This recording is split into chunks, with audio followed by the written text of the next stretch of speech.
Pound cake খেতে কে না ভালোবাসেন? আমার তো এটা খুবই পছন্দের। তো আমি যেভাবে বানাই আপনাদের একটু দেখাচ্ছি। ৪ টা ডিম নিয়েছি এবং ১ কাপ সুগার আর দিয়েছি আমি 1 1/2 কাপ ফ্লাওয়ার। এটা দিয়ে মিক্সার দিয়ে মিক্সিং করছিলাম এবং ফ্লাওয়ারটা আমি একবারে দেইনি, ২ বারে দিয়েছি। তার সাথে অ্যাড করেছিলাম বেকিং সোডা 1/2 টিস্পুন এবং বেকিং পাউডার 1 টিস্পুন। তারপর ছিল ভ্যানিলা এসেন্স, সেটা দিয়েছি আমি 1 টিস্পুনের মতো হবে। তো এই তো দেখতেই পাচ্ছেন কত সিম্পল। আর যেটা ইম্পর্টেন্ট সেটা হচ্ছে আনসল্টেড বাটার।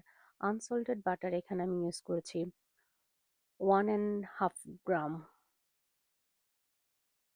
এটা এখন আমি মাইক্রোওয়েভে দিব কেটে। তো এটাকে আমি রুম টেম্পারেচারে রেখেছিলাম আগে।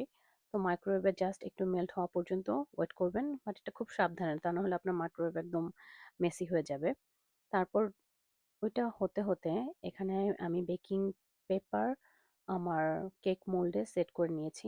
এটা হলে আপনার কেকটা বের করতে খুব ইজি হবে, এই কারণেই দেয়া।